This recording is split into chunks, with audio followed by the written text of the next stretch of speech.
Hi.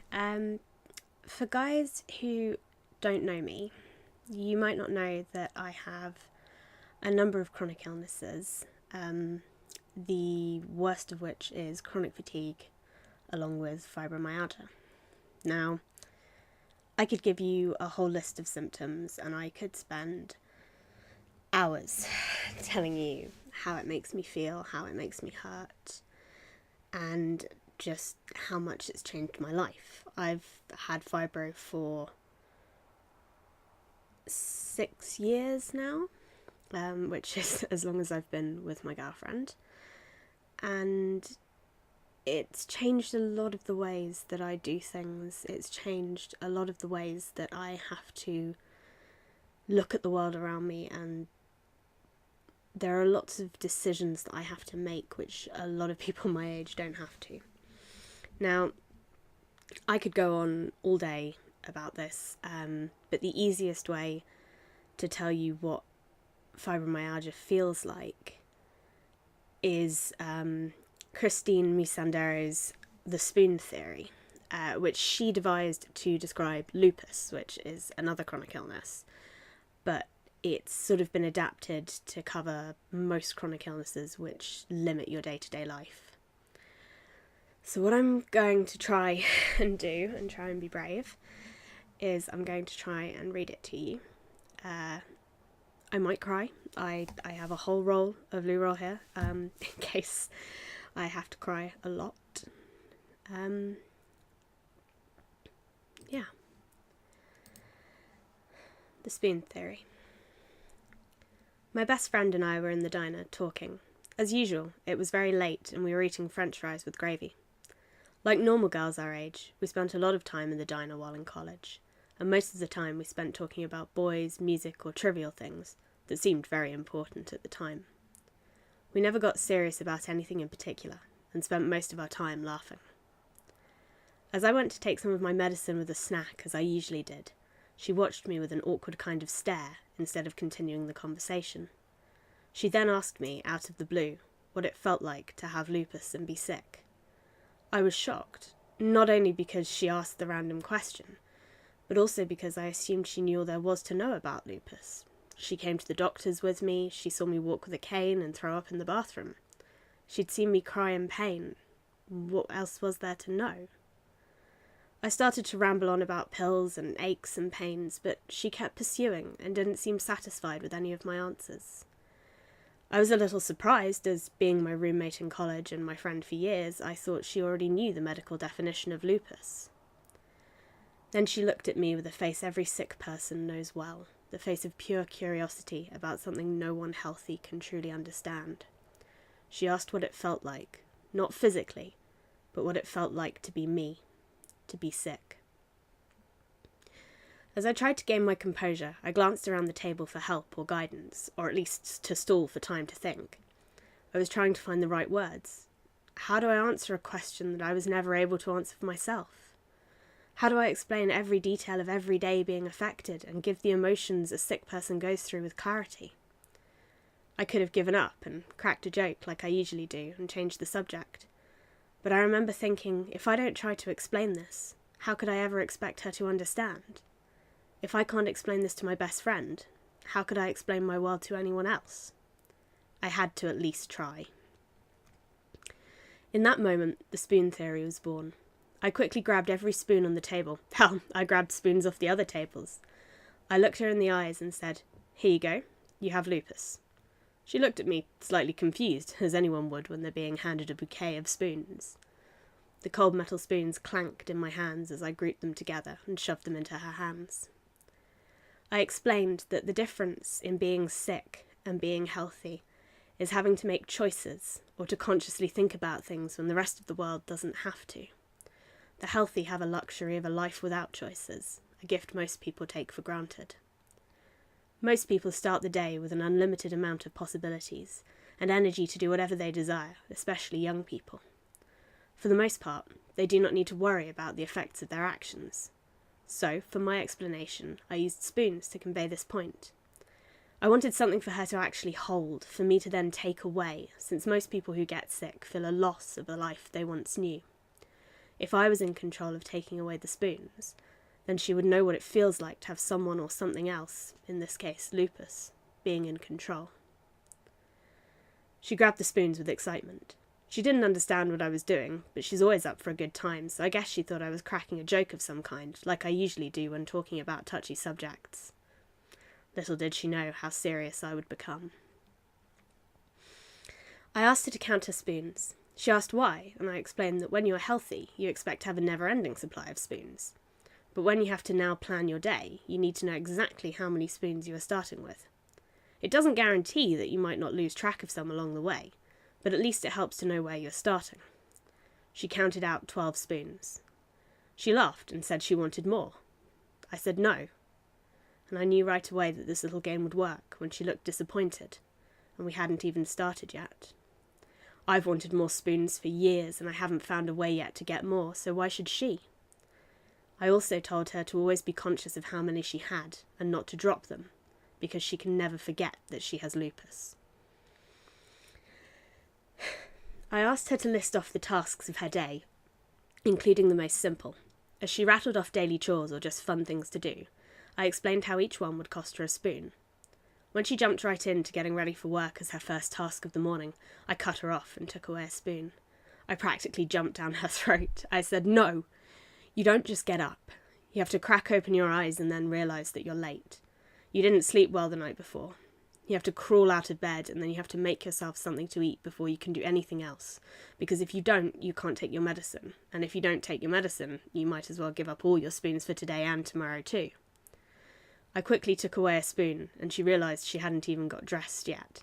Showering cost her a spoon, just for washing her hair and shaving her legs. Reaching high and low that early in the morning could actually cost more than 1 spoon, but I figured I would give her a break. I didn't want to scare her right away. Getting dressed was worth another spoon. I stopped her and broke down every task to show her how every little detail needs to be thought about. You cannot just throw clothes on when you are sick. I explained that I have to see what clothes I can physically put on. If my hands hurt that day, buttons are out of the question. If I have bruises that day, I need to wear long sleeves, and if I have a fever, I need a sweater to stay warm, and so on.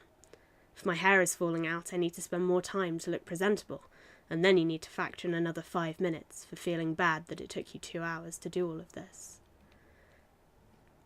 I think she was starting to understand when she theoretically didn't even get to work, and she was left with 6 spoons. I then explained to her that she needed to choose the rest of her day wisely, since when your spoons are gone, they're gone. Sometimes you can borrow against tomorrow's spoons, but just think how hard tomorrow will be with fewer spoons.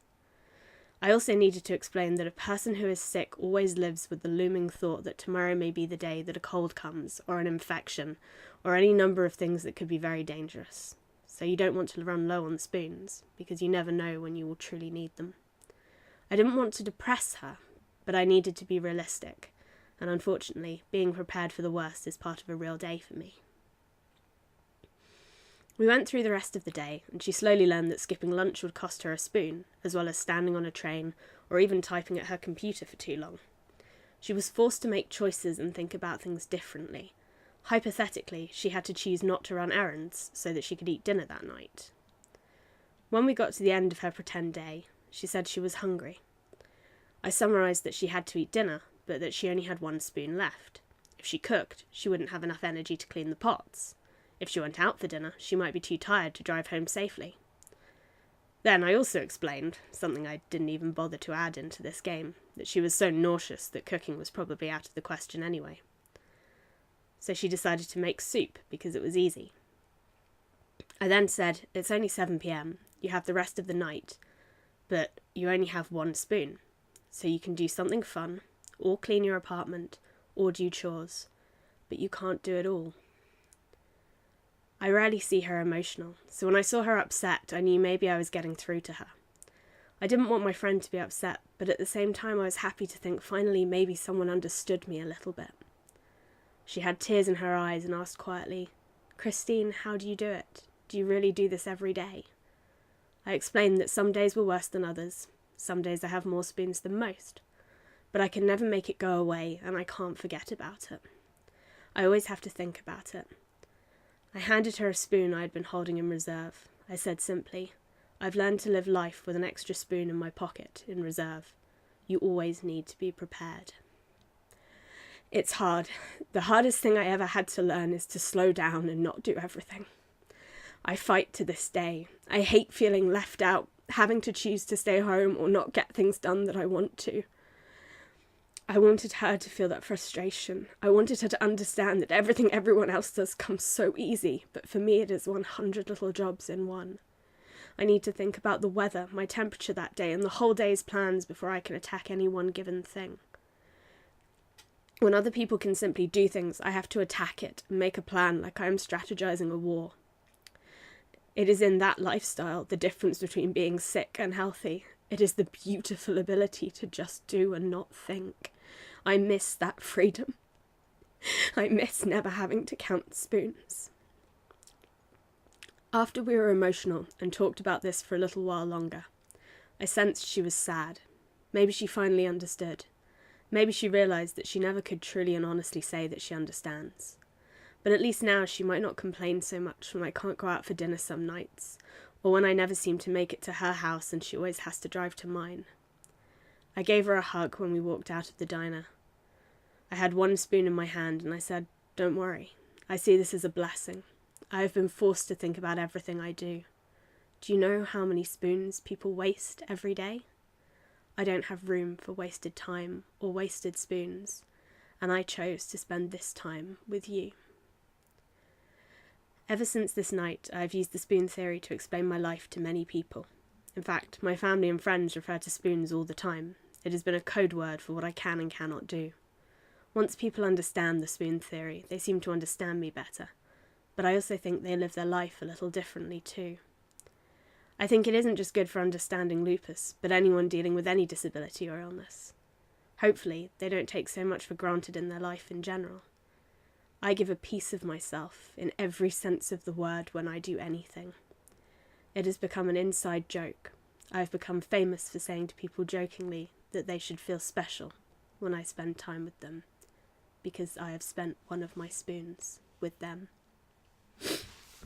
Yeah, a little bit of crying,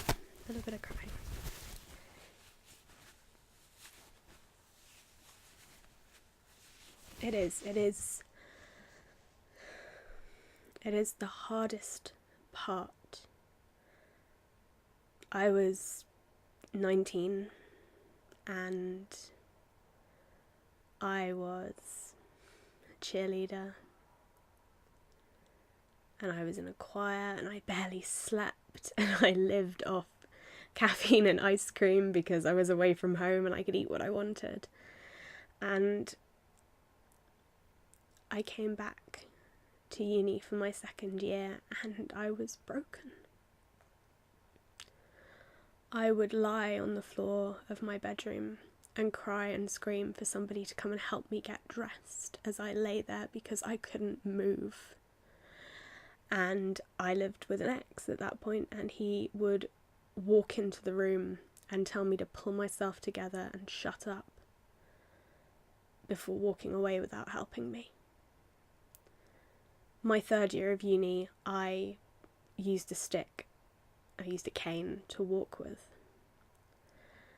And my first poetry seminar, my tutor made us line up in sort of birthday order. And I'm May, so I'm somewhere in the middle. And then we had to walk in single file from one end of campus to the other. And there I was with my walking stick, halfway up the group, and the line behind me was getting further and further behind as the people at the head of the train walked away. And we'd been told to be silent. And I couldn't cry out. I couldn't say anything to make somebody stop, to make somebody realise that maybe the girl with the walking stick doesn't need to walk a mile in silence, feeling the people behind her watching her going, "Why are you walking so slowly? Because we've seen you before and you didn't have the stick before." The number of times people have questioned it, people have taken it away from me and told me I don't need it. The number of times that I have been taunted over it or asked whether I thought it was funny to play act at being disabled.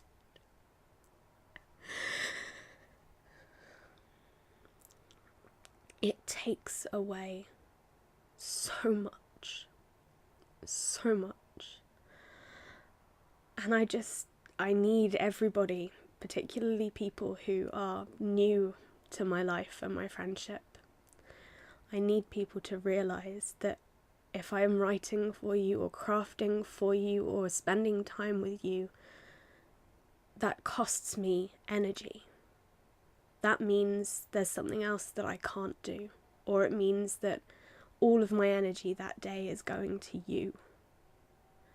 And there isn't any more of me to give.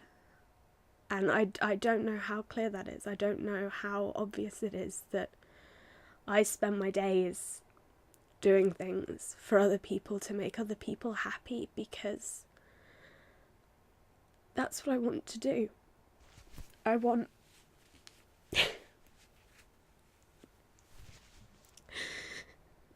to do things for other people while I still have the use of my hands, while my brain is working and I don't need a lot of spell check, when my imagination is on fire.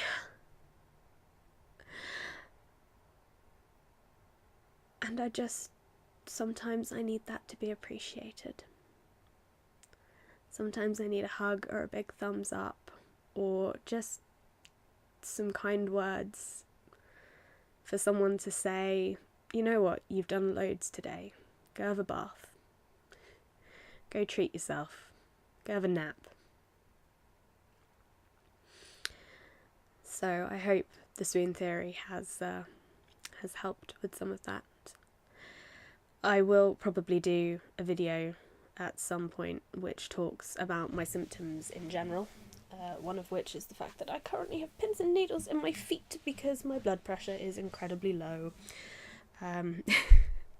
Basically, if there's a system in my body, it's broken. Nothing works anymore. Yeah, so I'll probably do a later one about more interesting things. Maybe. We'll see. So yeah, I guess. Thank you for listening. Bye.